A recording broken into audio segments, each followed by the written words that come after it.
Amables televidentes, se los saluda José Alberto Tejada Echeverry, presentándoles el programa institucional del Canal 2 informativo Nuestra Gente. Saludo en el estudio al abogado y periodista Dieter Zúñiga, quien nos acompaña desde que comenzó la cuarentena aquí en los estudios del Canal 2, y saludamos por Skype a la consejera de Derechos Humanos Aida Quilcue, quien hace parte de la minga indígena que en este momento está en Cali, y a Manuel Antonio Usa Tunubalá, quien es médico tradicional, médico ancestral de las comunidades indígenas que tienen presencia en la ciudad de Cali y que seguramente seguirán su camino hacia Bogotá de no concretarse el encuentro aquí en Cali con el presidente Iván Duque. Los hemos invitado a ellos para que ustedes y nosotros tengamos la oportunidad de conocer de viva voz cuáles son como sus motivos, las reivindicaciones que están planteando y el alcance hasta donde ellos están dispuestos a llegar si no se logra la reunión con el presidente Iván Duque aquí en la ciudad de Cali. El gobierno ayer intentó hacer una reunión con delegados de la minga indígena. Estuvieron la ministra del Interior, el comisionado para la paz y el ministro de Salud aquí en Cali, y se reunieron con algunos delegados de la minga, pero no con los líderes principales de ella. Y de alguna forma fue una especie de toma y dame, en el sentido de que si el presidente no está, pues no están las autoridades indígenas. Y esto hace que estos 3 días que se supone que van a estar en la ciudad de Cali y que se vencen mañana, supongan que la minga indígena va a seguir su trayecto hacia Bogotá. Pero que sean ellos mejor los que nos expliquen lo que está pasando. Aida, usted ya ha estado aquí en nuestro programa, la conocemos, sabemos de su liderazgo en las comunidades indígenas. Usted trabaja precisamente el Frente de Derechos Humanos. Ustedes habían anunciado desde el año pasado que si el gobierno no les ponía atención a las reivindicaciones que se habían pactado antes en este mismo gobierno, ustedes irían a una segunda minga. Y parece que esto es lo que está pasando. Explíquenos el contexto en el cual se da esta nueva minga indígena. Bueno, muy buenos días. Saludarlos a todos ustedes y decirles que efectivamente la minga del año pasado se agotó uno de los puntos que fue reivindicativo y quedó pendiente el debate con el gobierno nacional en el marco de los puntos políticos estructurales. Cuando usted dice en el marco de los puntos políticos y estructurales, ¿qué quiere decir? Para que lo entienda cualquier persona del común.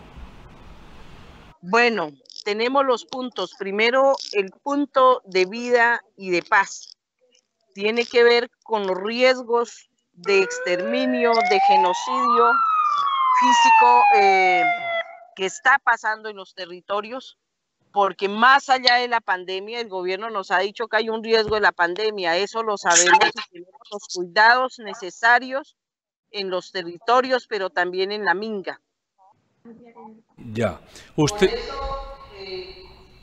Les informamos que el tema de esta minga viene a dialogar de cara al país, de cara al mundo con el presidente, porque nos están matando no solamente a los indígenas, sino a los sectores sociales del país. No puede ser posible que tengamos todo lo que nos está pasando y no existan las plenas garantías. El otro tema es territorial, porque tenemos regresividad de los derechos. Y el otro tema es el tema de la democracia, porque también está en riesgo. Y el tema de la paz, porque nosotros los pueblos indígenas queremos vivir en paz como los sectores sociales y populares del país, porque es muy importante que los acuerdos suscritos en La Habana se cumplan, porque si no fuese así, minimizaría también la violencia en los territorios. Son esos puntos prácticamente. En lo corrido del año van 9 masacres en el Cauca, y ustedes creo que tienen algo así como 36 o 37 líderes indígenas que han muerto en esta situación de violencia que se ha dado en el Cauca. Ustedes también argumentan que la violencia, además de la persecución a líderes sociales y territoriales, está de alguna forma explicada por la presencia, por un lado, del narcotráfico en las zonas donde ustedes tienen asiento, y dos, por la insistencia del gobierno en la aspersión con glifosato en las zonas de cultivos. Explíquenos un poco qué es lo que está pasando con las masacres que están viviendo ustedes en directo como pueblos indígenas y el problema del narcotráfico en sus territorios. Justamente por eso estábamos hablando de que se implementen los acuerdos de paz. Y ahí está uno de los puntos que no solamente en los acuerdos de La Habana, sino antes los pueblos habíamos hecho la propuesta de erradicación voluntaria, pero la erradicación voluntaria tiene que ver también con que el gobierno cumpla con las garantías de esa erradicación. Y no se ha hecho. Entonces, todo esto tema que tiene que ver con el narcotráfico, sus rutas, pero es que aquí no es solo el narcotráfico, es el riesgo al territorio, porque el presidente de la República, si antes hablábamos de las concesiones mineras, ambientales, hidrocarburos y todos los elementos naturales de la naturaleza, pues hoy se están ejecutando. Nosotros somos un problema para el desarrollo económico del país, que no lo digo yo, sino lo han dicho en muchos escenarios el mismo gobierno colombiano. Esos son los temas que queremos tocar estructuralmente y por eso nos están matando. Ya. Saludamos a Manuel Antonio Usa, quien es médico tradicional MISAC, y le preguntamos, usted, me imagino que por su énfasis en el tema de salud con su comunidad, está pendiente de cómo manejar más de 7.000 indígenas que tienen presencia en esta minga que viene desde el Cauca y que se supone va a llegar a Bogotá, en temas como todo esto que se habla de la pandemia. ¿Cómo están manejando ustedes los cuidados, las prevenciones, para que no sea este un motivo de deslegitimar o de exigir que no continúen ustedes haciendo su operación de minga organizada? Manuel Antonio. Sí, muy buenos días, y con la venia, digamos, de la mayor... sí, le decía que pues desde el pueblo Misac saludamos positivamente el ejercicio de la minga del suroccidente. Cabe resaltar, digamos, yo hago parte del Consejo de Taitas y Mamas del NUNACHA, que es la Confederación de Cabildos Misac a nivel nacional, quienes las semanas pasadas, digamos, pusimos en el escenario el juicio y sentencia de Sebastián de Belalcázar bajo los cargos de genocidio, asesinato, invasión de tierras, y se procedió a hacer un juicio ancestral, un juicio histórico, un juicio espiritual en Popayán, en la ciudad de Popayán, y que producto de eso también nosotros nos manifestamos en asamblea permanente y logramos celebrar 3 acuerdos importantes que reivindican la existencia del pueblo Misac en nuestro territorio del Gran Cauca, y que es reconocido como un espacio ceremonial del pueblo Misac. Bajo esos estipulados, y saludando positivamente a esta minga, que es liderada por el Consejo Regional Indígena del Cauca, y hacen parte otras organizaciones sociales, organizaciones campesinas, organizaciones afro, consideramos que hay que robustecer la resistencia, y nosotros y yo particularmente desde mi función de la orientación de la medicina espiritual, de la medicina propia, considero que es necesario levantarse, considero que es necesario pararse duro ante la dominación, porque decíamos nosotros que es necesario celebrar acuerdos de paz con las organizaciones sociales, con el movimiento indígena, y que más allá, digamos, de pedir o de exigir el cumplimiento de los acuerdos de La Habana, yo creo que es necesario que se levante el poder constituyente y que en un acto, digamos, de reconocimiento del otro, en un diálogo de autoridad a autoridad, se pueda exigir el respeto a la vida, el respeto a la dignidad, y el pueblo, los pueblos indígenas le han propuesto una forma de acuerdo de paz, le han propuesto una manera de hacer, de construir nación, de construir Estado, y creo que, digamos, en los días posteriores va a ser necesario que nos sentemos cada uno de los actores en cómo vamos a orientar y abrazar el proyecto de diversidad que expresa la Constitución Política de Colombia, y muy enaltecidos, digamos, con la unión de las organizaciones sociales bajo este propósito, porque digamos, todos tenemos un ancestro afro, un ancestro indígena, y bajo esas claridades todos somos hermanos. Decirles de que desde el pueblo Misak, de que decimos que la defensa por la paz, la vida y la dignidad es de nosotros y ustedes también. Bueno, Aida, yo quisiera que nos dijera a nosotros, al público, o sea, ¿cuántos pueblos indígenas en este momentico están coordinados en esta minga? ¿Cuál ha sido de pronto cómo han interactuado de pronto ustedes con los liderazgos a nivel de las ciudades y las exigencias y reclamos que hoy vemos, por ejemplo, en Cali, que tiene que ver con problemas de vivienda, desalojos de comunidades indígenas? Tengo entendido que en el día de ayer ustedes tuvieron una conversación con el alcalde Jorge Iván Ospina aquí en la ciudad, y que no obstante haber llegado a algún tipo de acuerdo, en este momentico se están hablando de desalojos de comunidades indígenas en Cali.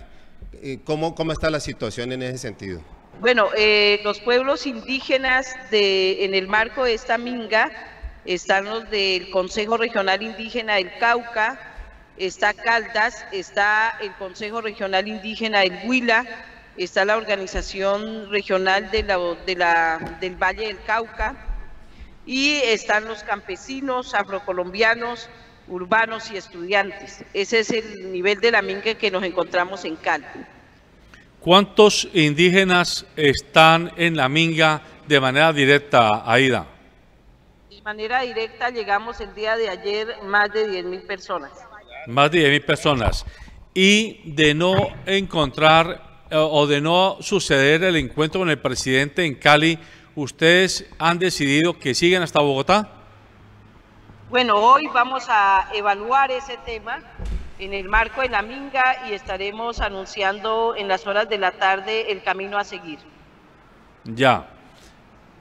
¿Ha habido algún tipo de hostigamiento por parte del ESMAD o por parte de la policía o por parte del ejército, o no han tenido ningún tipo de dificultad en ese sentido?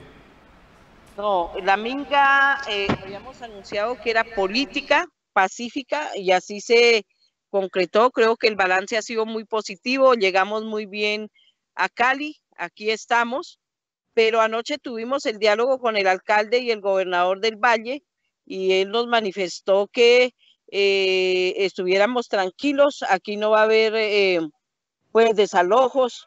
Y bueno, aquí vamos a permanecer mientras en las horas de la tarde tomamos las decisiones respectivas a nivel de la minga del suroccidente.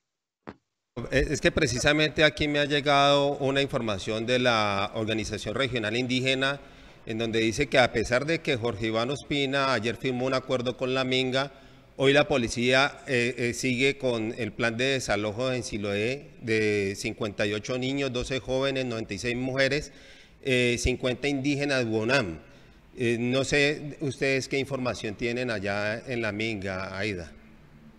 Bueno, yo esa información no la tengo, pero vamos a hacer el monitoreo, y de hecho pues rechazamos, si eso está ocurriendo, rechazamos de manera contundente. Anoche lo manifestamos al alcalde Ospina, que si bien es un alcalde alternativo importante para este municipio, no puede haber actuaciones que vayan en contravía del derecho, de los derechos humanos, del derecho internacional humanitario, porque los niños son la base fundamental de nuestro pueblo y nuestros mayores, y hago este llamado desde este espacio para que se respete la vida, porque este es uno de los puntos que tenemos en la Minga, y que ojalá sea así y que no utilicen la fuerza pública para el uso de la fuerza, el uso desmedido, porque ya han habido experiencias en el país donde han matado a la gente la misma fuerza pública. Ya. En las noticias de hoy en la mañana se ha amplificado que funcionarios del gobierno han dicho que la Minga no es reivindicativa sino política, y que de hecho un gran medio de circulación nacional ha sacado como noticia titular que la Minga está infiltrada por las FARC, las disidencias de las FARC y por el ELN. ¿Qué pueden o qué dicen ustedes frente a este tipo de información que comienza a circular en los medios nacionales? Bueno, el gobierno siempre ha tenido esa forma de tratar los procesos de la Minga, no solamente de los indígenas, sino de las distintas movilizaciones del país. Pero yo pienso que es más estrategia del gobierno para nuevamente criminalizar la Minga, de tal manera que responsabilizamos al gobierno colombiano de estos señalamientos, de esta forma de estigmatizarnos de manera estructural, porque aquí no hay milicianos ni hay infiltrados, aquí hay una gente que está preocupada en su territorio por el desmantelamiento de los derechos, por el riesgo que estamos corriendo de la paz, pero también por el riesgo a la vida, porque nos están matando más allá de la pandemia, nos está matando la pandemia, el conflicto armado y las actuaciones del mismo gobierno colombiano. Claramente, sí.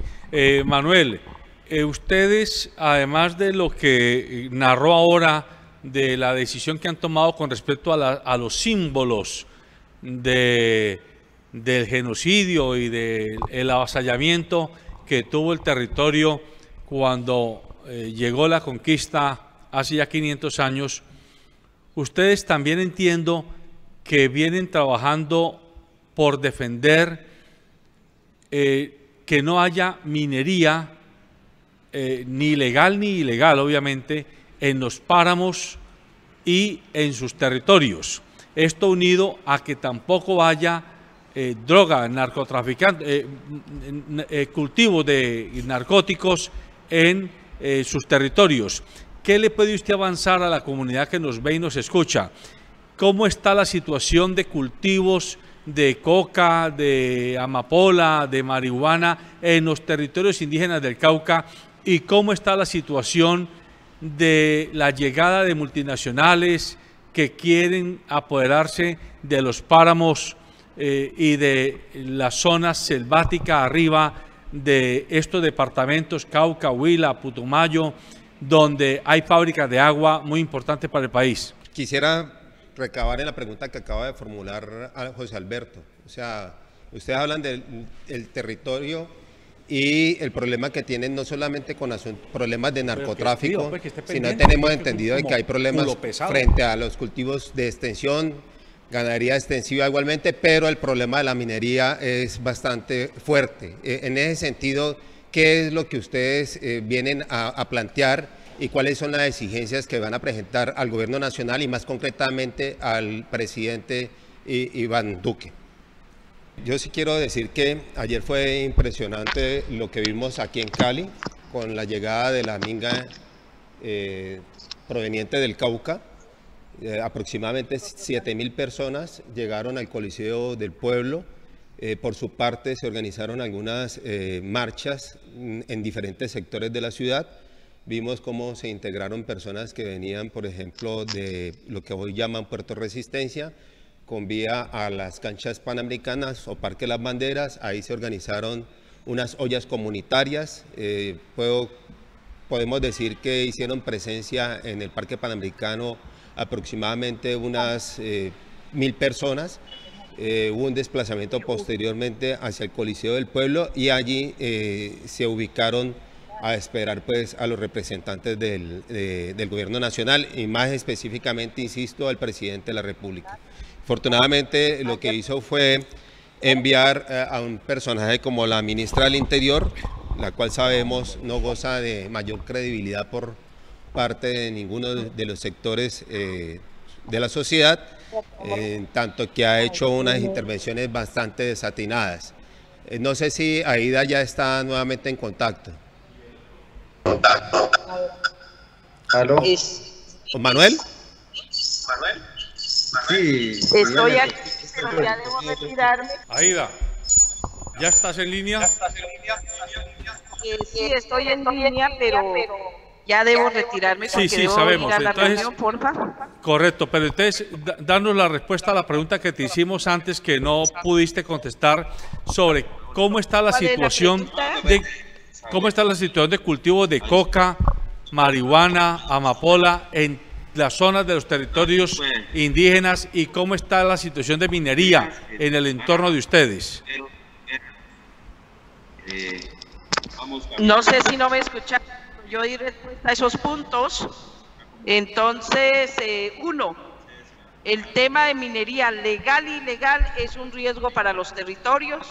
El tema de la marihuana está en algunos territorios, pero no es responsabilidad de los pueblos, porque antes de los acuerdos de paz y ahora se hicieron propuestas de sustitución y es el gobierno que no ha querido cumplir y por eso ha querido utilizar la fuerza para fumigar, la fuerza para justificar sus hechos, y yo creo que parte de la minga son esos temas que queremos abordar con el presidente.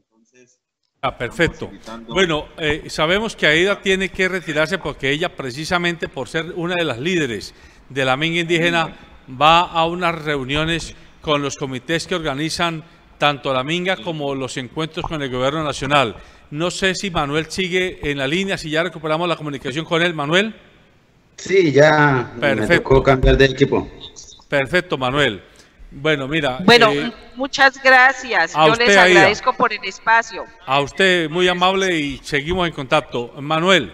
Bueno, muchas gracias. Bueno, que esté bien. Si tú nos puedes ampliar la situación. Ustedes han estado dando una pelea frontal desde hace muchos años, no desde ahora, desde hace muchos años, con respecto a, por un lado, que las guerrillas y los paramilitares se quieren meter a los entornos territoriales de los indígenas. Por otro lado, que los narcotraficantes y el gobierno, unos y otros, presionan a las comunidades indígenas con respecto a que o dejan que se cultive en sus territorios coca, marihuana, amapola, o los indican a ustedes de ser directamente cultivadores, si es el gobierno. Y tres, la entrada de la minería legal e ilegal, especialmente la minería de gran escala, que cada vez intenta llegar con más fuerza al entorno del Naya, al entorno del páramo de Puracé y toda la zona donde nace el nudo hidrográfico de Colombia. ¿Qué nos puede usted avanzar de esa situación, tanto de cultivos como de minería? Sí, claro, digamos, es un tema preocupante y es un tema que preocupa a todo el pueblo colombiano, y en clave, digamos, de los actos reivindicativos y de los actos de justicia que nosotros hemos hecho, directamente van referidos a eso. Y es como nosotros planteamos combatir la violencia directa, la violencia estructural y la violencia cultural a partir de cambiar los imaginarios de, digamos, de desarrollo, de poder existir en el territorio, de ser en el territorio, porque desde los no indígenas se nos ha inculcado de que uno tiene que trascender hacia el desarrollo, tiene que trascender hacia el consumo, y que continuamente, digamos, se nos está vendiendo una identidad falsa de estar en el territorio. Y por eso mismo, digamos, se les ha inculcado un imaginario totalmente diferente que en muchas ocasiones, en muchas oportunidades va en contra de la vida misma, va en contra de la misma existencia como sujetos ancestrales. y obviamente mal haríamos nosotros en desconocer la presencia de cultivos de uso ilícito. No decimos cultivos ilícitos porque, por ejemplo, la hoja de coca es una planta sagrada que hace parte de nuestra medicina. Asimismo, la marihuana también nosotros la utilizamos con fines medicinales.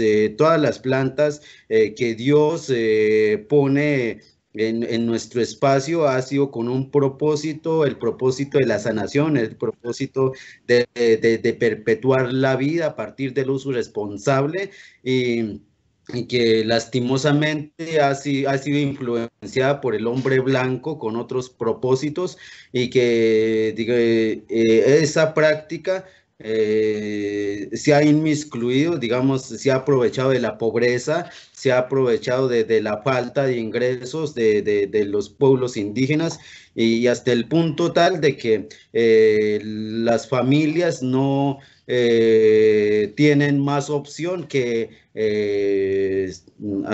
digamos, hacer parte de ella, ¿no? Y digamos, parte, digamos, de contrarrestar esos imaginarios es también, digamos, sustituir los imaginarios que la representan.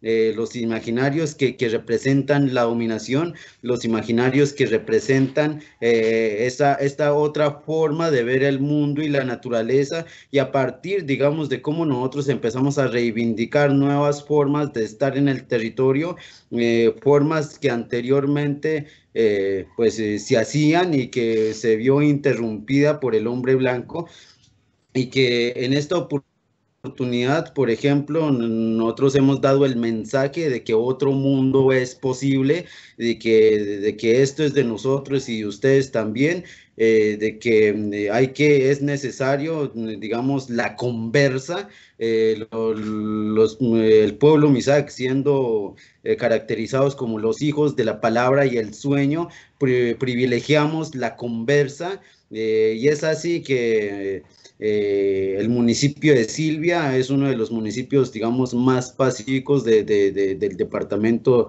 del Cauca, ya que las mismas autoridades se han sentado a conversar noches enteras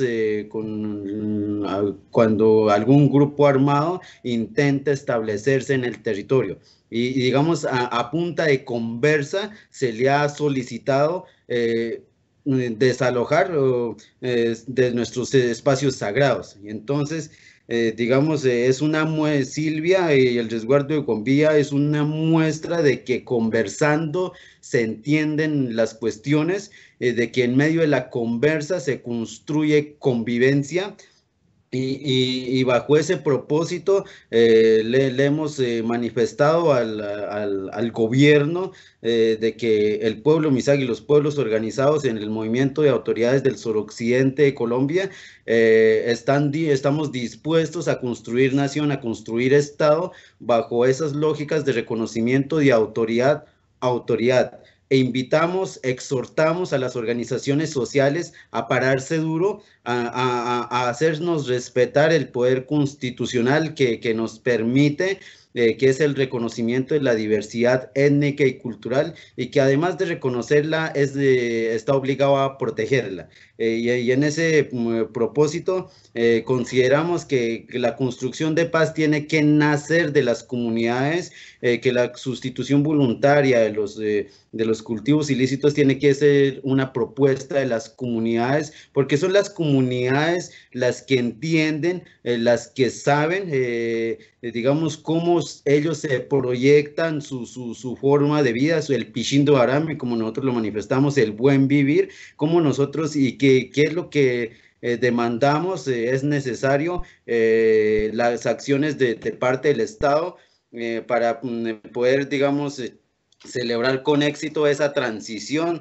de contrarrestar el narcotráfico, porque no es un secreto de que gran parte del Congreso y gran parte del gobierno se ha beneficiado del narcotráfico para hacerse con el poder, y creo que es necesario, digamos, hablar con sinceridad y mirar de fondo quienes sustentan la continuación de los cultivos ilícitos en el territorio, porque digamos una cosa son las comunidades que cultivan y otra cosa son las personas que hacen uso, beneficio económico, beneficio político y defienden la continuación de la guerra. Entonces, las comunidades ya nos hemos venido parando duro ante esta situación y se le está proponiendo diferentes acuerdos de paz, se le está proponiendo formas de construir Estado y la Minga del Suroccidente va en clave de ese propósito, decirles de que no solo la preocupación es por los territorios indígenas, también la preocupación es por los territorios en las ciudades, también por los territorios campesinos, los territorios afros, incluso de a todos aquellos que hacemos parte de la gran Colombia, de nuestro gran territorio, y que bajo ese propósito buscamos desesperadamente la implementación de los acuerdos y que esperamos de que el propósito de hacer trizas, el acuerdo de paz, digamos, tenga otro viraje y podamos sentarnos a entendernos, a comprender, digamos, de que otro mundo es posible bajo la dinámica de la conversa. Manuel, muy interesantes muchos de los planteamientos que usted hace. Y habíamos invitado a una persona de Popayán que estuviera aquí, pero pues lamentablemente no se pudo concretar la comunicación.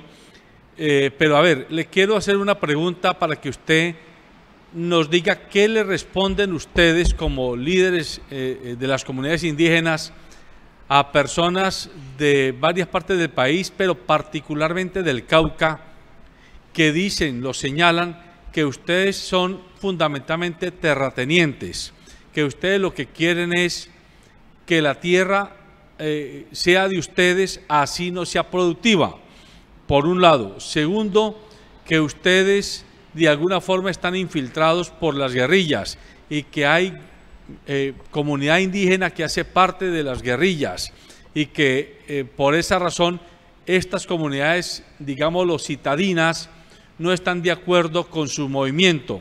En tercer lugar, plantean que ustedes definitivamente son un Estado dentro del Estado, es decir, que el Estado tiene la obligación de entregarles unos presupuestos, pero el Estado no tiene ningún derecho a hacerle supervisión o seguimiento a esos presupuestos. Esos tres temas quisiera que usted los dejara claro, le explicara a la comunidad cuál es la posición de los indígenas frente a ello. La tierra, el tema de la participación en temas guerrilleros y el tema del manejo de los recursos de que ustedes disponen. Siga, Manuel. Sí, efectivamente, digamos, son estrategias que la extrema derecha ha utilizado y les ha funcionado muy bien. En algunos aspectos, digamos, yo quiero hablar como en los términos de Carl Schmitt, habla digamos, del enemigo justo, y el enemigo justo es aquel, digamos, que tiene las mismas oportunidades que el otro de movilizar principios y valores, ¿no? Y generalmente, por ejemplo, nosotros veíamos como la diferencia entre el gobierno Uribe y el gobierno Santos, y cómo Uribe siempre se refería a las FARC como terroristas, vándalos y todo eso, porque, digamos, es un intento de desvirtuar lo político, de desvirtuar la beligerancia, de destruirlo políticamente bajo esos verbos, con esos adjetivos.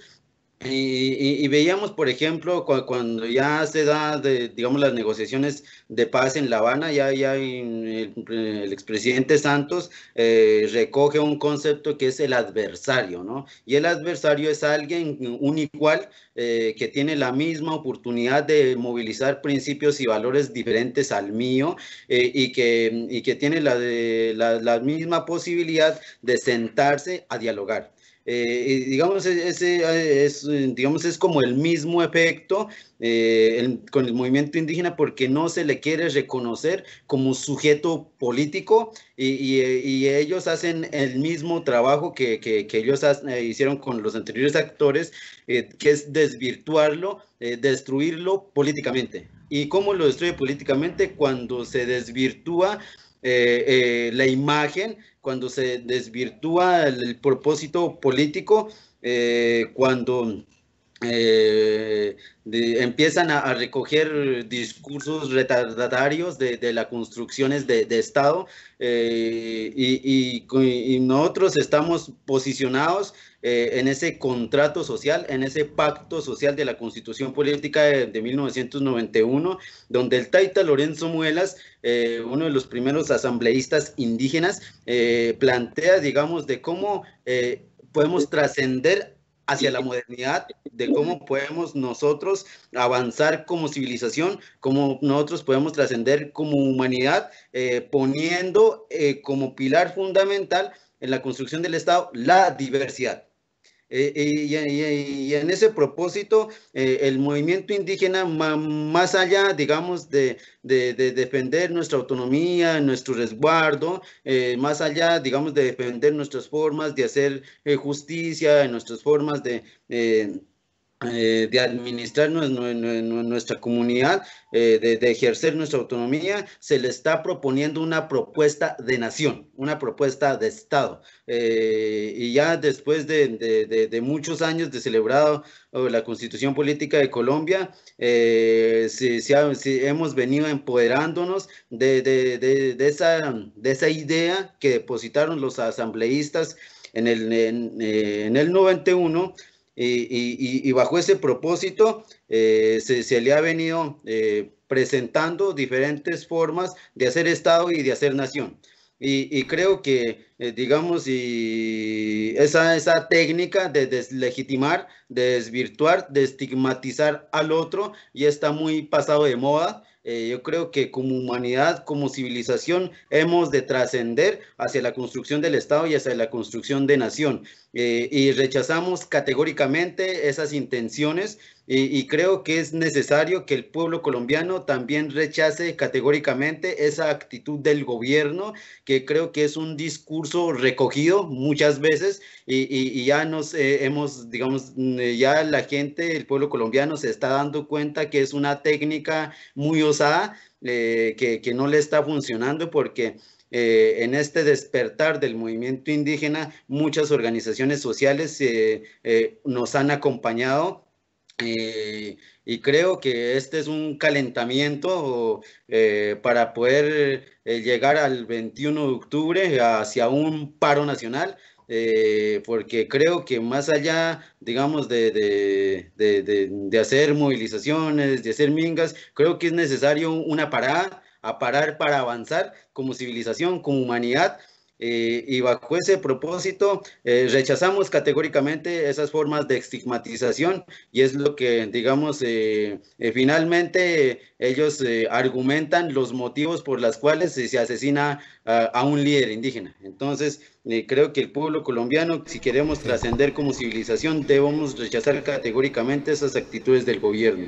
Bueno, a mí me parece muy importante la forma en que Manuel Antonio está exponiendo las cosas, las está contextualizando, no solamente en el tiempo, sino en el espacio, en lo cultural y en términos de Estado. O sea, me parece importante, inclusive con motivo del 12 de octubre, la nefasta 12 de octubre, en que llegaron los españoles a estas tierras, pues recordar efectivamente que hay diferentes formas o visiones de ver el mundo, y que en esas formas de ver el mundo se impuso precisamente el europeo, y algunas poblaciones vienen resistiendo precisamente a ese sistema que lo único que ha hecho es depredar nuestros recursos, acabar con las comunidades y imponer un estilo de vida que es nefasto y nos tiene en un punto bastante crítico a toda la humanidad.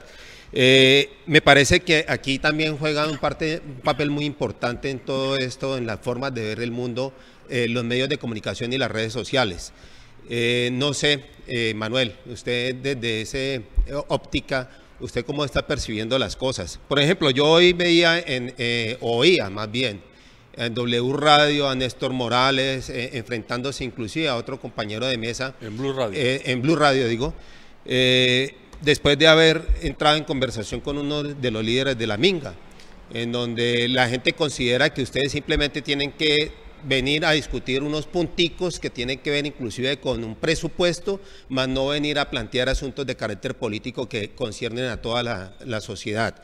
Entonces uno ve la manipulación de estos medios frente a las posturas de ustedes con respecto a las del gobierno, y uno dice, bueno, ¿qué están haciendo de pronto frente a esa realidad? Porque la idea es que en estas propuestas que ustedes, algunos consideramos válidas, se integre esa ciudad que muchas veces está distanciada, apartada de las realidades que ustedes representan, y entonces en ese proceso hay que trabajar con estos recursos, con los medios de comunicación, con las redes. ¿Y cuál es la integración que tienen ustedes con los liderazgos que hay en las ciudades?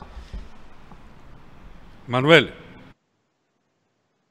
Sí, digamos, en ese aspecto es muy importante, digamos, cómo el movimiento indígena ha tenido un despertar, y no solo un despertar hacia adentro y no solo un despertar en el territorio, sino que ha tenido un despertar que ha sabido inspirar a nivel nacional y que ha sabido inspirar a nivel internacional, porque digamos, ya es necesario avanzar como sociedad y es necesario avanzar como civilización, así como lo hicieron los hermanos bolivianos, de cómo ponen en escena el proyecto del buen vivir como con una forma alternativa de existir en el territorio, diferente al pensamiento desarrollista, al pensamiento consumista, y que digamos que en esa polarización del capitalismo, el comunismo, el socialismo, digamos, hay otra forma de ser, hay otra forma de existir, que esa otra forma de existir perfectamente se puede encauzar con el proyecto de nación y con el proyecto de Estado.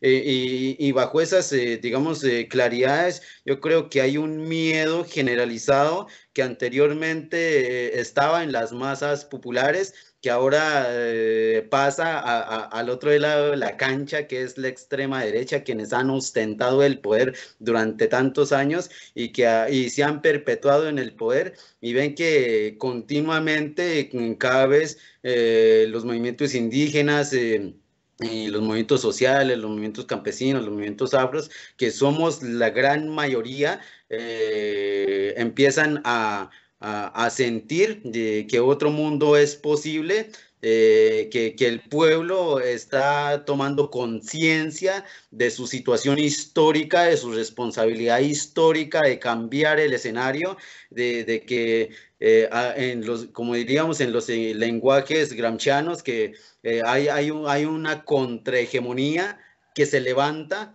hay una contracultura que reivindica lo ancestral, que reivindica las formas de hacer gobierno propio, y que reivindica una forma de hacer democracia propia, más allá de la democracia que nos heredaron los griegos o que nos heredaron los europeos, de que otra forma de democracia y otra forma de poder se está posicionando.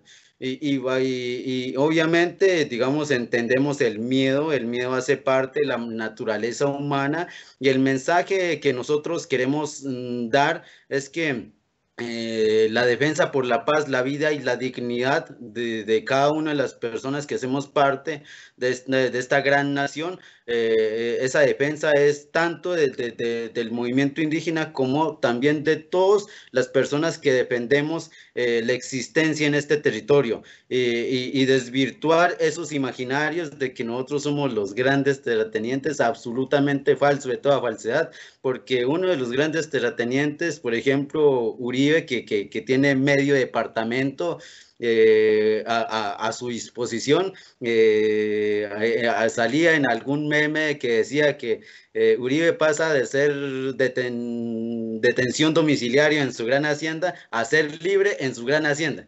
Entonces, digamos, de cómo nos venden un imaginario de que nosotros tenemos mucha tierra cuando ellos son, digamos, los que ostentan los que acaparan, digamos, han acaparado esas tierras. Y todavía insisten en esa visión retardataria de Estado feudal, de Estado señorial, y no han trascendido ni siquiera a las visiones modernas, pues están ahí en el pensamiento fisiocrático de que tiene el poder es el que tiene mucha tierra a disposición. Y digamos, son discursos retardatarios que no permiten avanzar como civilización, que no permiten avanzar como humanidad.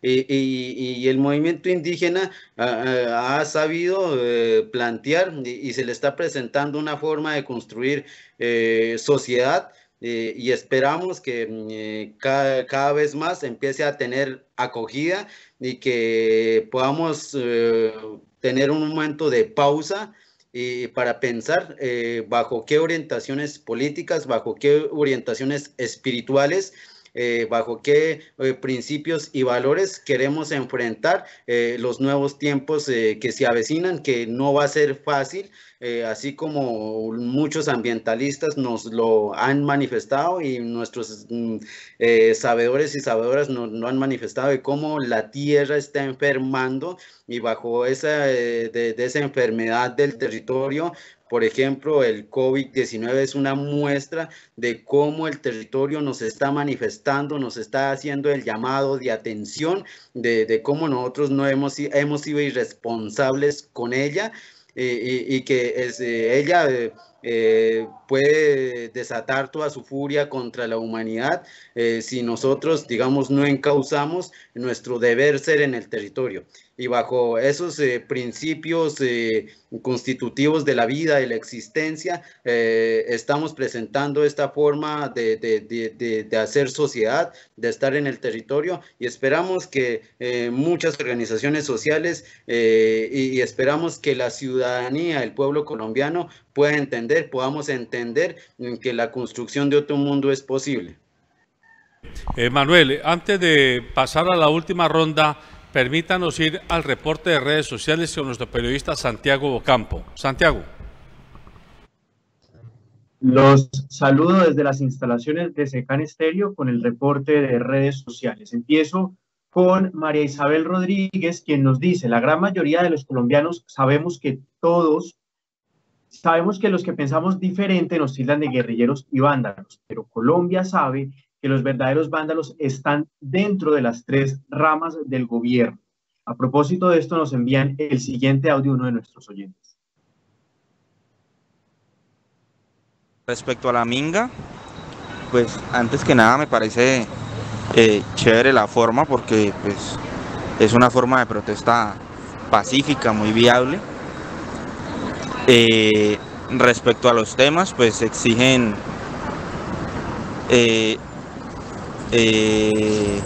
las exigencias van en cuanto al asesinato de líderes sociales, en cuanto a los asesinatos por fuerza pública, en cuanto al territorio, pues por los cultivos ilícitos, y pues respecto a lo del presidente Santiago, pues como ya lo habíamos hablado hace unos días, el presidente tiene un enfoque muy sesgado, está dejando muy aparte el tema y el ámbito social y cultural. En cuanto a los acuerdos de paz, yo veo que el presidente no le está dando la importancia que debe, y esto está afectando, como lo estamos viendo en este momento, a estas comunidades indígenas. Bien, ahí estaba uno de nuestros oyentes de SECAN Estéreo. Cierro con estos dos comentarios. Brigitte Zúñiga: respeto a la vida, respeto a la tierra, respeto a los habitantes y sabiduría ancestral de América Latina. Y Rocío Peña dice lo siguiente: saludos a la minga, fuerza a la resistencia. Este fue el reporte de redes sociales desde SECAN Estéreo. Muy bien, gracias Santiago. Manuel, en la última intervención, que le pido que sea muy breve porque ya el tiempo se nos acaba, usted ha dicho que con el poder de la conversa se logran cosas, y usted ha puesto el ejemplo de cómo se han sentado con grupos guerrilleros que han intentado entrar a sus resguardos y con el poder de la conversa han logrado que esto no ocurra.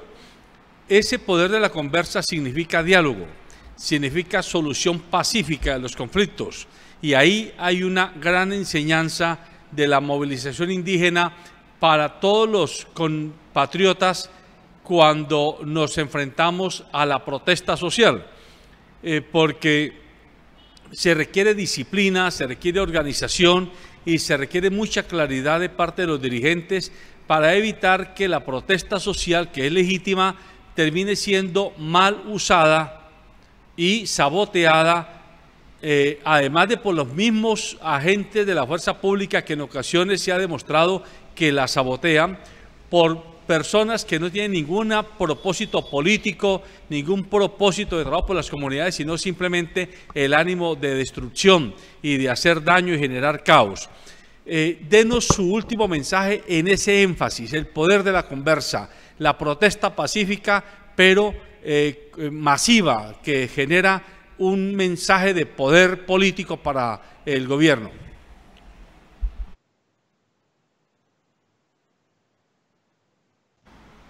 Sí, efectivamente, digamos, el poder de la conversa legitima, digamos, el poder constituyente, ¿no? De cómo el pueblo, haciendo uso legítimo de su derecho a celebrar el contrato social, el contrato político como sociedad, y delegar esa responsabilidad a las autoridades del cuidado a cargo de ese poder leviatánico, digámoslo, dicho en términos jovesianos, y es necesario valorar el diálogo, es necesario como sociedad valorar estos espacios, porque si nosotros no valoramos este espacio, empezamos a dar ese mensaje de que por medio de la conversa no se puede, y que los únicos que pueden son los actores armados, ¿no? Y que, por ejemplo, en la dinámica, en todo diálogo, digamos, están, digamos, los factores reales de poder, ¿no?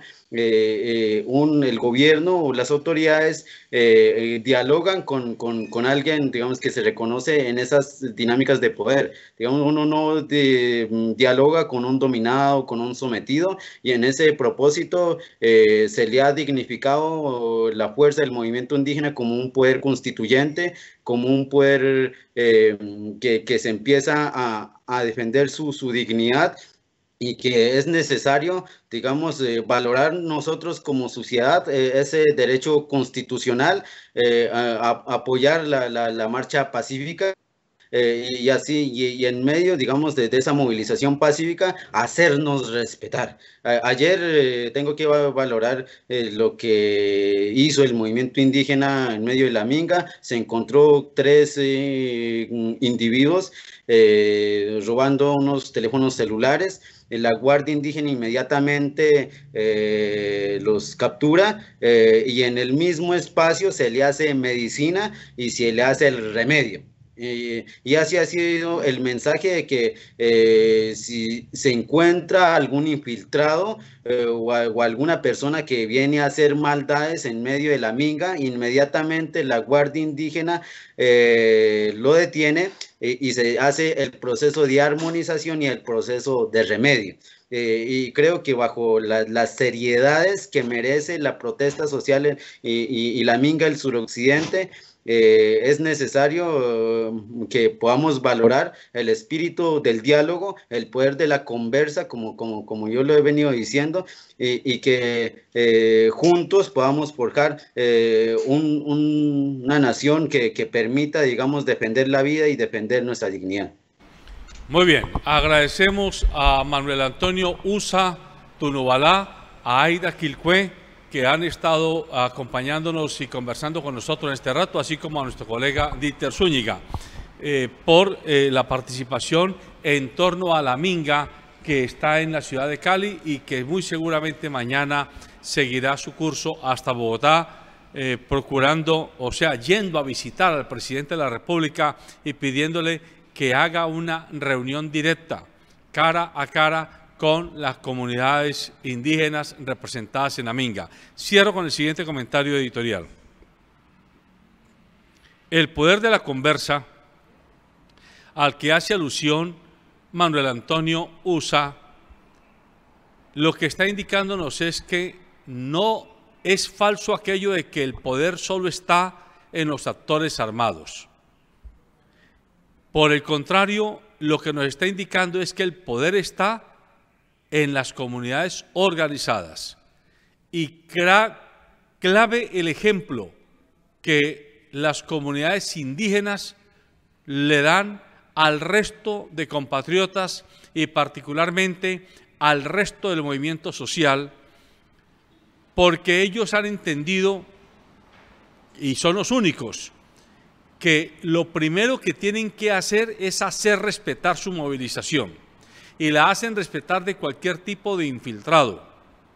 Pero de la misma manera, con su comportamiento a través de la Guardia Indígena, que es algo así como su antídoto, su ejército de contención sin armas, ellos dan una señal de que es tan fuerte el argumento político de su reivindicación que cualquier tipo de arma, cualquier tipo de asonada, cualquier tipo de dislocación en lo que se llama el orden público sobra, puesto que no hace falta, porque el argumento de su reivindicación es el verdadero poder detonante que tienen ellos como comunidad organizada. Y desde ese punto de vista, ese estilo y esa manera de actuar de las comunidades indígenas deberán convertirse en el faro orientador del resto del movimiento social, en este caso en nuestro país. Y ellos, cuando están en un ambiente de protesta social, en unas actividades de protesta social, siempre que uno encuentra grupos indígenas, uno encuentra seriedad y organización. En buena hora que ellos se conviertan, ¿por qué no decir?, en líderes de esa forma de plantarle cara al poder político y demostrarle también a los actores armados que intentan utilizar la legítima protesta de los ciudadanos, que no solo no son bienvenidos, sino que no tienen ningún derecho a deslegitimar la protesta social de los ciudadanos. Ahí está el punto. Esa frase, el poder de la conversa, debiera convertirse en el eslogan de la protesta social en adelante, para darle un contradiscurso a los medios de comunicación y a los agentes del poder, que a todo tiro, cuando hay una manifestación de protesta social, lo primero que se les ocurre es decir que allí hay actores armados, que allí hay vándalos, que allí hay gentes indeseables, que lo único que quieren es destrucción. Y ya sabemos que en muchos casos en las protestas sociales se ha demostrado y se ha probado a través de videos documentales que agentes civiles de la misma fuerza pública terminan siendo los llamados vándalos, camuflados como civiles, para dañar y deslegitimar la protesta social. Así que hay que aprenderle a la comunidad indígena.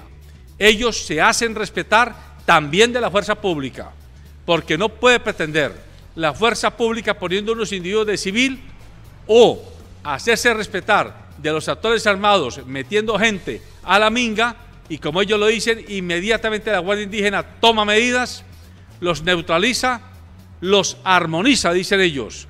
En este caso sería, los sancionamos, porque es más importante el derecho colectivo a la protesta social que la permisividad que habría que darle a algunos cuantos individuos que lo que quieren es tirarse la protesta social y deslegitimarla en favor del gobierno.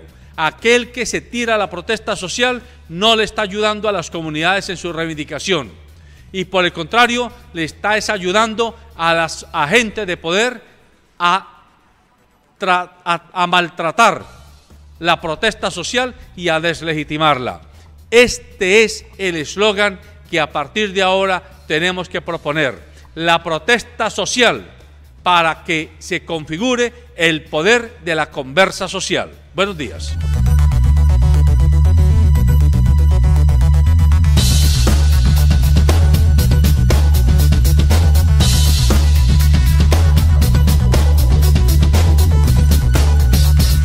Transportes Especiales SACAR es una empresa que con 18 años de trayectoria cuenta con un amplio parque automotor y una plataforma tecnológica que se ajusta a las necesidades de sus clientes, garantizando la excelente calidad de sus servicios. Una empresa que vela por el bienestar y seguridad de sus empleados y usuarios, comprometida con el cuidado del medio ambiente y el futuro de nuestro país.